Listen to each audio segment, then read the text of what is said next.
मेरा नाम अर्पिता है।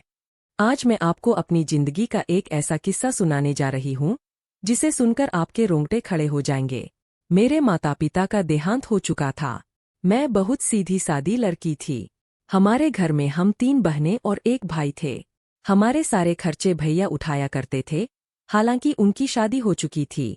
जिंदगी बस ठीक ठाक ही गुजर रही थी। भैया अपनी पत्नी की बातों में आकर हमारी ख्वाहिशों को ज्यादा पूरा नहीं करते थे।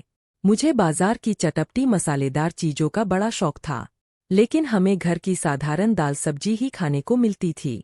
कभी कभी मेरी छोटी बहन भाभी से कह देती थी कि भाभी कभी कुछ अच्छा बना लिया करो। भाभी कहती थी कि मेरे पति के ऊपर तुम 3 बहनों का बोझ है। एक बहन की शादी हो चुकी है, अभी तुम दोनों बाकी हो। यह तुम्हारे बाप की कमाई नहीं है जो तुम्हारी मर्जी का खाना बने। जो मिल रहा है चुपचाप खा लो। मेरी बहन चुप हो जाती थी, लेकिन मैंने कभी अपने भैया भाभी से कोई शिकायत नहीं की थी। मैं 18 साल की हो गई थी और मेरे लिए एक रिश्ता आया। भैया को पसंद आ गया और उन्होंने जल्द ही मेरी शादी कर दी। मेरे ससुराल में मेरे सास ससुर नहीं थे। मेरे पति का नाम दीपक था और उनके छोटे भाई का नाम रोहित था। दोनों भाइयों की शादी एक ही दिन हुई थी। रोहित ने अपनी प्रेमिका से शादी की थी। मेरी देवरानी भी मुझसे कुछ साल बड़ी थी। मेरे पति 35 साल के थे और मैं 18 साल की।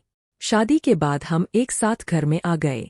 मेरे पति अपने छोटे भाई से बहुत प्यार करते थे और उसकी हर बात मानते थे। मुझे पहले ही बता दिया गया था कि दीपक अपने छोटे भाई को बहुत अहमियत देते हैं, क्योंकि माता पिता के गुजर जाने के बाद उन्होंने ही रोहित का ख्याल रखा था। मुझे इससे कोई दिक्कत नहीं थी, क्योंकि भाइयों में प्यार होना बहुत अच्छी बात है। मेरी बहन की शादी एक बड़े परिवार में हुई थी। उसके ससुराल में सास, ससुर, जेठ, देवर और ननद भी थे। इतने बड़े परिवार का सारा काम वह अकेले करती थी। मेरी बहन कहती थी कि तुम तो बहुत खुशकिस्मत हो जो तुम्हें इतनी अच्छी ससुराल मिली है। तुम्हारे ससुराल में बस तुम्हारे पति और देवर है। तुम्हारी जिंदगी मेरी तरह नहीं गुजरेगी, बल्कि बहुत अच्छी और खुशी खुशी गुजरेगी। शादी के पहले 10 दिन बहुत अच्छे गुजरे, लेकिन मेरी देवरानी बहुत चालाक थी। मुझे उस पर हुक्म चलाना चाहिए था, लेकिन वह उल्टा मुझ पर हुक्म चलाती थी। मेरी छोटी छोटी गलतियों को पकड़ती थी। वह बड़ी अजीब थी। उसने मुझे हर तरह से तंग करना शुरू कर दिया था। मेरा देवर भी अपनी पत्नी का ही साथ देता था। उसकी पत्नी सारा दिन आराम करती थी और मैं घर का काम करती थी। मैं चाहकर भी अपनी देवरानी से कुछ नहीं कह सकती थी, क्योंकि मुझे पता था कि मेरे पति या देवर मेरी बात का यकीन नहीं करेंगे। मेरी देवरानी उम्र में मुझसे बड़ी थी और उसने मेरे साथ बहुत चालाकी दिखाई थी। एक दिन मेरे पति और देवर की छुट्टी थी। मेरी देवरानी लगातार मेरे साथ काम में हाथ बटा रही थी। दोनों भाई किसी काम से बाहर गए हुए थे। मेरी देवरानी स्टोर रूम की सफाई करने चली गई और मैं अपने कमरे की सफाई कर रही थी। अचानक मेरे देवर की नज़र स्टोर रूम की तरफ पड़ी तो मेरी देवरानी बेहोश पड़ी थी। हम सब उसे अस्पताल लेकर गए। डॉक्टर ने बताया कि उसकी मौत हो चुकी है। उसे करंट लगा था और इसी कारण उसकी मौत हो गई थी। घर में एक अजीब तरह का कोहराम मच गया था। मेरे देवर को अपनी पत्नी की मौत का बहुत बड़ा सदमा लगा था। अब मैं घर में अकेली रह गई थी। मेरे पति और देवर काम पर जाते थे। धीरे धीरे सब अपने रूटीन पर वापस आ गए। मेरा देवर भी काफी हद तक संभल चुका था। मेरे देवर का काम कम चल रहा था, इस वजह से वह ज्यादातर घर में ही रहता था।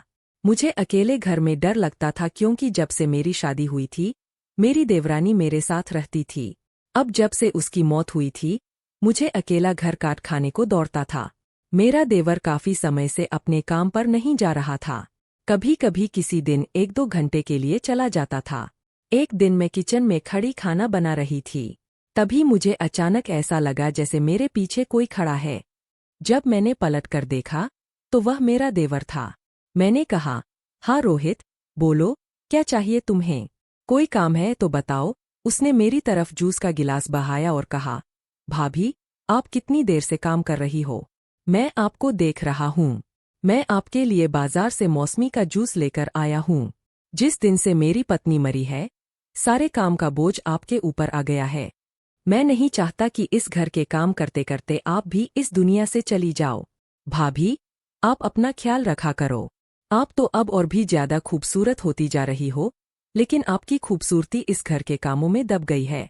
लो, यह जूस पी लो। मुझे अपने देवर की बातों पर हैरत हो रही थी। ये किस तरह की बातें कर रहा था, और हैरानी इस बात पर भी हो रही थी कि उसे मेरा इतना ख्याल कब से होने लगा। प्यास तो मुझे सच में बहुत लग रही थी, क्योंकि बहुत ज्यादा गर्मी हो रही थी और मैं कमजोरी महसूस कर रही थी। मैंने जूस का गिलास ले लिया और पी लिया, फिर अपने देवर को थैंक यू कहा। मैंने सोचा कि उसकी पत्नी शायद मेरे खिलाफ उसे भड़काती होगी, इसलिए वह पहले मुझे पसंद नहीं करता था। आखिर मैं भी इंसान हूँ और सारे घर का काम करती हूँ, थक जाती हूँ। शायद अब जब उसकी पत्नी नहीं है, तो उसे मुझ पर तरस आ रहा होगा। उसकी पत्नी भी घर की सफाई करते हुए इस दुनिया से चली गई थी। मेरे देवर और देवरानी की पसंद की शादी हुई थी। शायद अब उसे अपनी पत्नी की याद आती होगी। एक दिन शाम को मेरा देवर मेरे लिए चौमिन लेकर आया। इस तरह की चीजें वह अपनी पत्नी को बाहर ले जाकर खिलाया करता था।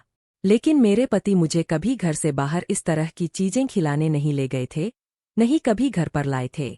मैंने अपने देवर से कहा, तुम्हें अपनी पत्नी की याद आ रही है, इसलिए तुम उसकी पसंद की चीजें घर में लेकर आए हो। वह कहने लगा, नहीं भाभी, यह मैं आपके लिए लाया हूँ।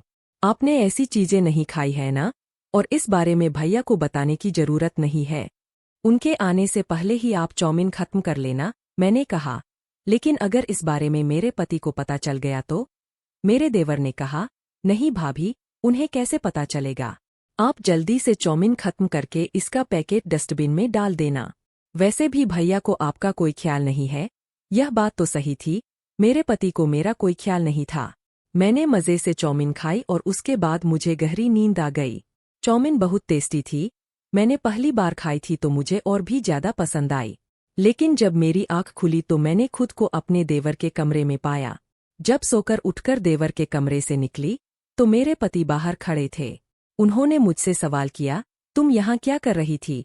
मैंने कहा, मुझे पता नहीं, मैं यहाँ कैसे आ गई और रोहित के कमरे में क्यों सो रही थी। मेरे पति ने कहा, मैं जब कमरे में आया तो तुम सो रही थी, लेकिन मैं किसी काम से थोड़ी देर के लिए बाहर चला गया था। उसके बाद जब घर में आकर देखा तो तुम कमरे में नहीं थी। मैंने कहा, मुझे पता ही नहीं कि मैं किस समय सोई और कब रोहित के कमरे में आकर लेट गई। मेरे पति ने कहा, ऐसे कैसे हो सकता है कि तुम्हें कुछ पता नहीं चला? अजीब अजीब हरकतें मत किया करो। तुम खुद चलकर ही रोहित के कमरे में गई होंगी और तुम्हें पता ही नहीं कि तुम कब उसके कमरे में चली गई और जाकर सो गई। मेरे देवर ने कहा, जब मैं अपने कमरे में आया तो भाभी सो रही थी। मैं चुपचाप बाहर आ गया था और आंगन में लेट गया, लेकिन मुझे कुछ समझ नहीं आ रहा था कि सब क्या हो रहा है और मैं अपने देवर के कमरे में कैसे चली गई। मेरे देवर ने मेरे पति से कहा, कोई बात नहीं भैया, भाभी गलती से मेरे कमरे में आ गई होंगी। आप भाभी को डांट क्यों रहे हो? कोई बड़ी बात नहीं है। घर से बाहर तो नहीं गई, मेरे कमरे तक ही तो आई थी। देवर ने मेरे पति को चुप करवा दिया। मेरे पति ने भी कहा, ठीक है, आइंदा ऐसी गलती मत करना। सारा दिन मैं यही सोचती रही कि मैं अपने कमरे में सोई और देवर के कमरे में कैसे पहुंची। जब से ससुराल आई थी, छोटी छोटी बातों का ख्याल रखना पड़ता था। मेरी देवरानी की मौत के बाद से घर पर कोई न कोई आता जाता रहता था। एक दिन मेरे पति की बुआ हमारे घर रुकने आई। उस रात जब मैं सोई तो अपने कमरे में थी, लेकिन सुबह जब आँख खुली तो देवर के कमरे में थी। मेरे पति की बुआ गुस्से में थीं और मेरे पति से शिकायत कर रही थीं, तुम्हारी पत्नी कैसी है, शर्म नहीं आती? उसे अपने देवर के कमरे में सोते हुए किस तरह की हरकत है यह? मेरे पति ने भी मुझे डांटा और कहा, तुम रोज क्यों मेरे भाई के कमरे में जाती हो? मैंने कहा, आप कैसी बातें कर रहे हैं? मैं आपके भाई के कमरे में क्यों जाऊंगी और मुझे वहां जाकर क्या मिलेगा? मैं क्या करूं? आज भी मुझे याद है कि मैं अपने कमरे में ही सोई थी। मेरे पति ने कहा, तो फिर रोहित के कमरे में क्या कर रही थी? मेरे पति मुझ पर बहुत गुस्सा करने लगे और मुझसे बात करना भी कम कर दिया। उन्हें मेरी किसी बात का ख्याल नहीं था। जब मेरी तबीयत खराब होती थी, तो वे मुझे डॉक्टर के पास नहीं लेकर जाते थे। ना मेरे करीब आते थे और ना ही उन्हें मेरी कोई फिक्र होती थी। न जाने मुझ पर इतना गुस्सा क्यों करते थे, जबकि मेरी कोई गलती भी नहीं होती थी। मैं बहुत परेशान थी कि मैं क्या करूं।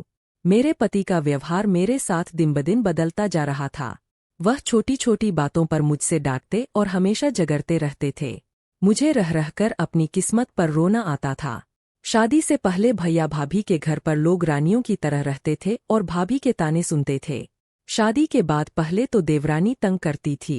अब जब वह इस दुनिया से चली गई तो यह नया हादसा मेरे साथ हो रहा था और मेरे पति का व्यवहार मेरे साथ बिल्कुल बदल गया था।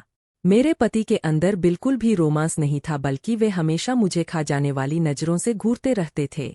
जिंदगी इसी तरह गुजर रही थी, लेकिन मेरे पति को मेरी बिल्कुल परवाह नहीं थी। मेरे पति ने मेरे बारे में जानना तक छोड़ दिया था। हमारे बीच में पति पत्नी वाला कोई रिश्ता नहीं बचा था। हम दोनों एक घर में रहते हुए भी अजनबियों की तरह रहते थे। मैं अपने पति से बात करने की बहुत कोशिश करती थी, लेकिन हर बार नाकाम रहती थी। मैं ज्यादा से ज्यादा क्या कर सकती थी? बस उनसे माफी मांग सकती थी और उनसे बात करने की कोशिश कर सकती थी। लेकिन मेरे पति को किसी भी बात से कोई फर्क नहीं पड़ता था। मैं बस रोती रहती थी और अपने ससुराल में जैसे तैसे जिंदगी गुजार रही थी। जब मैं छोटी थी तो मेरी माँ ने मुझे बहुत सब्र करना सिखाया था, लेकिन अब मेरे सब्र की हद हो चुकी थी। मुझमें अब सब्र करने की हिम्मत बाकी नहीं रही थी। फिर भी मैं सब्र करने की कोशिश करती थी और हर काम ध्यान से करती थी कि कहीं ऐसा ना हो जाए कि मेरे पति मुझे फिर से गलत समझने लगें। जिन लड़कियों में शर्म होती है वे खुद ही गलत कामों से पीछे हट जाती है, लेकिन पति का काम होता है कि वे आगे बढ़े और अपना दिल बड़ा करें। मेरे पति को न जाने क्या हो गया था कि उन्हें मेरी शक्ल ही बुरी लगती थी। जब मेरी देवरानी जिंदा थी तो मेरे पति ऐसे नहीं थे जैसे अब हो गए हैं। मेरे पति पहले के मुकाबले बिल्कुल बदल चुके थे।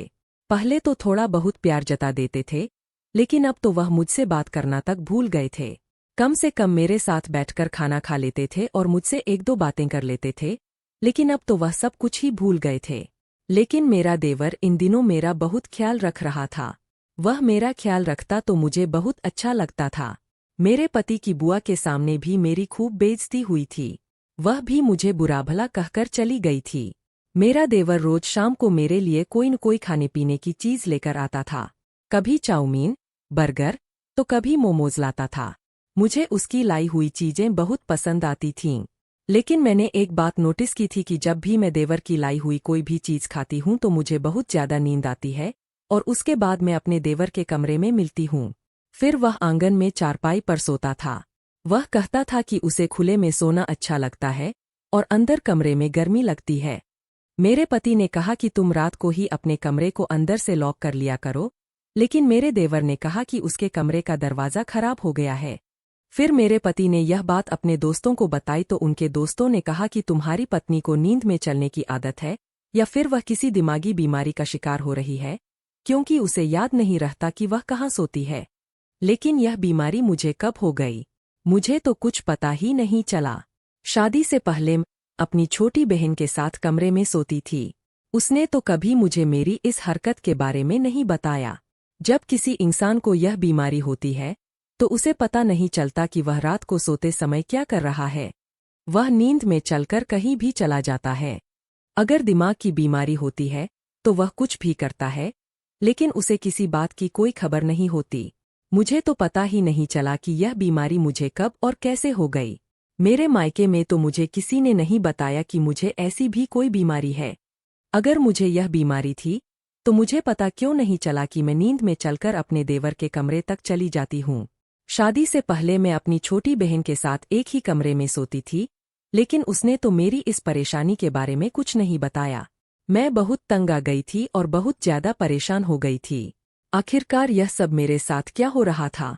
मुझे कुछ पता नहीं चल पा रहा था कि मैं नींद में कब और कैसे अपने देवर के कमरे तक पहुंच जाती हूँ। मेरे पति ने एक दिन मुझसे कहा कि तुम 2-3 दिन के लिए अपने भैया भाभी के घर चली जाओ। शायद तुम यहाँ पर रह रहकर पागल हो गई हो। 2-3 दिन अपने घर पर रहोगी तो तुम्हारा दिमाग ठिकाने पर आ जाएगा। अगले ही दिन मैं अपने भैया भाभी के घर चली गई। मैंने अपनी छोटी बहन से पूछा, क्या तुम्हें ऐसा लगता है कि मैं शादी से पहले तुम्हारे साथ एक ही बिस्तर पर सो रही होती थी और सुबह को मैं कहीं और तुम्हें मिलती थी? मेरी बहन मेरी बात को समझ नहीं पा रही थी कि मैं क्या कहना चाह रही हूँ। फिर मैंने उसे अपनी ससुराल में होने वाले घटनाओं के बारे में बता दिया। मेरी बहन यह बात सुनकर बहुत हैरान हुई और कहने लगी, दीदी, ऐसा नहीं हो सकता। शादी से पहले तो आप मेरे साथ ही सोती थीं और आपको इतनी गहरी नींद आ जाती थी कि कभी कभी मैं भी डर जाती थी और आपको उठाने की कोशिश करती थी, लेकिन आप अपने समय पर ही उठती थीं। मैंने आपके अंदर कभी ऐसी कोई हरकत नहीं देखी। जरूर आपके पति को कोई गलतफहमी हो रही है। मैंने कहा, छोटी, गलतफहमी कैसे हो सकती है? मैं जब रात को अपने कमरे में सोती हूँ और जब मेरी आँख खुलती है तो मैं खुद अपनी आँखों से देखती हूँ कि मैं अपने देवर के कमरे में उसके बिस्तर पर लेटी हुई हूँ। मेरे पति भी वही देखते हैं जो सच में हो रहा होता है। यह कोई गलतफहमी नहीं हो सकती। मैं भी बड़ी परेशान थी कि यह बीमारी मुझे कब हुई थी। अगर हुई थी तो फिर इस बारे में मुझे पता क्यों नहीं चला? बस मैं यही सोच कर परेशान हो रही थी कि यह बीमारी अगर मुझे थी तो फिर मुझे यह मायके में क्यों नहीं हुई, ससुराल में जाने के बाद ही क्यों हुई। मैंने सोचा कि अब मैं अपने भैया भाभी के घर आ गई हूं तो देखती हूं यहाँ पर मेरे साथ ऐसा कुछ होता है या नहीं। लेकिन जब मैं रात को सोई तो अपने कमरे में ही थी, अपनी बहन के साथ, और जब मेरी सुबह आँख खुली तो मैं उसी बिस्तर पर थी जिस पर सोई थी। अब मैं बड़ी हैरान थी कि अगर यह बीमारी थी तो फिर मेरे मायके में मेरे साथ ऐसा कुछ क्यों नहीं हुआ। यहाँ पर भी तो नींद में चलकर किसी और के कमरे में जा सकती थी। मैं 2-3 दिन अपने भैया भाभी के घर पर रही और मेरी ऐसी कोई भी गलत हरकत मेरे भाइयों, भाभी या मेरी बहन के सामने नहीं आई। इन 2 रातों में एक बार भी अपने बिस्तर से दूसरे बिस्तर तक नहीं गई थी। मैं जिस बिस्तर पर सोई थी सुबह उठने पर भी उसी बिस्तर पर होती थी। जब मैं ससुराल वापस आई तो मैंने सबसे पहले यह बात अपने पति को बताई। मैंने कहा, अगर आपको मेरी बात पर यकीन नहीं होता तो मेरी छोटी बहन मेरे साथ एक ही बिस्तर पर सो रही थी। आप उससे भी पूछ सकते हो। लेकिन मेरे पति को मुझ पर यकीन नहीं आया। उन्होंने मेरी बात को पलट दिया और कहने लगे, तो फिर तुम ही बताओ कि तुम यहाँ रहकर ऐसी हरकतें क्यों करती हो? क्यों जाती हो मेरे छोटे भाई के कमरे में? क्या तुम उसके स्थान पर आना चाहती हो? यह सुनकर मैंने अपने कानों पर हाथ रख लिया। आखिर मेरे पति ऐसा कैसे कह सकते हैं? मैंने उनसे कहा, आप ऐसा कैसे कह सकते हैं? मैं ऐसी नहीं हूँ। मुझे कुछ नहीं पता कि मेरे साथ यह सब कैसे और क्यों होता है। मेरे पति ने मुझ पर इल्जाम लगाना शुरू कर दिया। मैं सोच रही थी कि आखिर मेरे पति इतनी ज्यादा कैसे गिर सकते हैं कि उन्हें अपनी पत्नी पर भरोसा ही नहीं है। मैंने भी अब अपने पति से बातचीत करना छोड़ दिया था और उन्हें उनके हाल पर छोड़ दिया। लेकिन मेरा देवर मेरा बहुत ख्याल रखता था और अब मुझे उसका ख्याल रखना अच्छा लगने लगा था, क्योंकि मेरे पति तो मेरी फिक्र करना बिल्कुल ही भूल गए थे। मेरे मायके में भी मेरे भैया भाभी ने कभी हम बहनों पर ज्यादा ध्यान नहीं दिया था। जब से उनकी शादी हुई थी वे हमेशा अपनी पत्नी का ही ख्याल रखते थे और हम तीनों बहनों में से कभी किसी को बाहर घुमाने नहीं ले गए थे। हम तीनों बहनें बस मायूसी से सब कुछ बर्दाश्त करती रहती थीं। मेरा देवर मेरा बहुत ख्याल रख रहा था। उसका ख्याल रखना मुझे बहुत अच्छा लग रहा था। वह मेरे लिए मेरे भाई की तरह था। कभी मेरे लिए कोई खाने पीने की चीजें लाता तो कभी मुझसे हंसी मजाक करता था। उसे मेरी फिक्र भी बहुत रहती थी। वह कहता था, भाभी, आप घर के काम ज्यादा मत किया करो, कभी कभी थोड़ा आराम भी कर लिया करो। बेचारा खुद ही कभी कभी मेरे साथ रोटियां बनवा देता था, तो कभी मैं कपड़े धोती तो मेरे साथ कपड़े भी दिलवा देता था। मैंने अपने देवर से एक दिन पूछ ही लिया, जब तुम्हारी पत्नी जिंदा थी तो तुम्हारा व्यवहार मेरे साथ ऐसा क्यों नहीं रहता था जैसा अब है? उसने कहा, भाभी, आपकी अहमियत मुझे मेरी पत्नी के मरने के बाद पता चली कि आप कितनी अच्छी है और आप कितनी ज्यादा खूबसूरत और कम उम्र की है। भैया आपके साथ खड़े होकर बिल्कुल भी अच्छे नहीं लगते। आप तो एक कोहिनूर का हीरा है जिसकी कदर भैया नहीं करते। शायद मैंने भी आपकी कदर नहीं की थी, तभी भगवान ने मुझसे मेरी पत्नी को छीन लिया। आप भी तो हमारे घर की ही मेंबर थीं।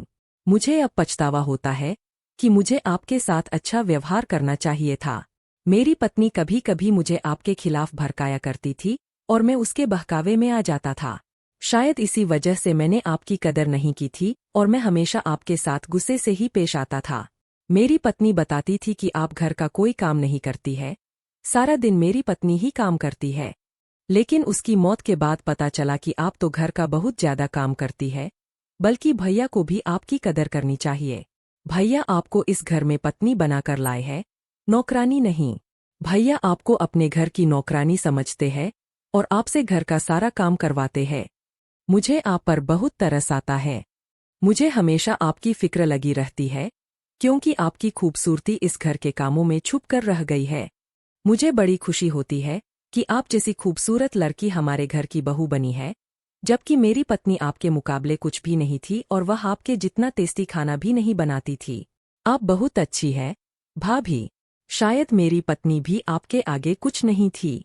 मैं आपका हमेशा बहुत ख्याल रखूंगा। मैं भैया को जरूर समझा लूंगा कि वह आपकी कदर किया करें। मुझे पता है कि भैया का व्यवहार आपके साथ ठीक नहीं रहता और वह हमेशा आपके साथ झगड़ा करते रहते हैं। मैं जरूर उन्हें समझा लूंगा। आपको फिक्र करने की कोई जरूरत नहीं। अपने देवर से इतनी ज्यादा तारीफ सुनकर मुझे एक अजीब सी बेचैनी महसूस हो रही थी। मेरी आंखों में आंसू आ गए थे, क्योंकि मेरे पति ने आज तक खुलकर मेरी कोई तारीफ नहीं की थी और आज मेरे देवर ने मेरी इतनी ज्यादा तारीफ कर दी थी कि पहली बार मुझे ऐसा लगा कि क्या मैं सच में इतनी अच्छी हूँ। मेरे पति से ज्यादा मेरे देवर को मेरी फिक्र थी। मैं सोच रही थी, काश मेरा देवर ही मेरा पति होता। यह बात तो सच थी कि मेरे पति मेरे साथ नहीं जमते थे, क्योंकि मैं खूबसूरत और कम उम्र की थी, जबकि मेरे पति की उम्र में काफी फासला था। मेरे देवर की उम्र इतनी नहीं थी। मैं अपने देवर के साथ खड़ी होकर अच्छी लगती थी, पर मैंने कभी अपने देवर को लेकर अपने मन में कोई गलत विचार पैदा नहीं किए थे, क्योंकि जो मेरे पति थे, मैं उनसे ही मोहब्बत किया करती थी। मेरे पति ने मुझ पर झूठे इल्जाम लगाए थे। अगर मैं गलत होती तो अपने देवर की इतनी तारीफ का फायदा भी उठा सकती थी। मेरा देवर भी गलत नहीं था। वह मुझे सिर्फ अपनी भाभी ही समझता था और इस वजह से ही मेरा ख्याल रखता था। मैं अपने देवर के सामने बैठकर रो रही थी। मैंने अपनी छोटी बहन के अलावा भैया भाभी को यह बात नहीं बताई थी कि मेरी जिंदगी में कितनी परेशानी चल रही है। मेरे भैया ने शादी से पहले ही मुझसे कहा था कि मैं तुम्हारी शादी कर रहा हूँ। तुम्हारी ससुराल में कितनी भी परेशानी हो, कभी वापस लौटकर यहाँ मत आना।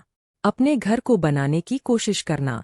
वैसे भी छोटी मोटी परेशानी तो हर ससुराल में होती है। तुम्हें अपने घर की हर परेशानी का सामना करना पड़ेगा। हार मानकर मायके नहीं आना। हमेशा अपना घर बसाने के लिए बर्दाश्त करने की कोशिश करना। मेरे देवर ने मुझे तसल्ली दी और मेरे आंसू पोंछने लगा। उसने कहा, भाभी, आपको रोने की कोई जरूरत नहीं। मैं हूं ना। आपको पता है भैया मेरा कितना कहना मानते हैं। मैं भैया को समझा लूंगा तो वह समझ जाएंगे। मैं भैया को समझाने के साथ साथ आपका बहुत ख्याल रखूंगा। आपको टेंशन लेने की कोई जरूरत नहीं। अब मैं भी अपने देवर का बहुत ज्यादा ख्याल रखने लगी थी। वह काफी दिनों से अपने काम पर नहीं जा रहा था और जब जाता था तो 1-2 घंटे काम करके घर वापस लौट आता था। मैं उसके लिए उसका फेवरेट खाना बनाकर तैयार कर देती थी और वह लौटते समय मेरे लिए चाउमीन, मोमोज से कुछ भी लेकर आ जाता था। उसके बाद मैं चाय बनाती थी और हम दोनों साथ बैठकर चाय पीते थे और खूब हंसी मजाक की बातें भी करते थे। एक दिन मेरे पति घर आए और कहने लगे, कुछ ज्यादा ही अपने देवर का ख्याल रखने लगी हो।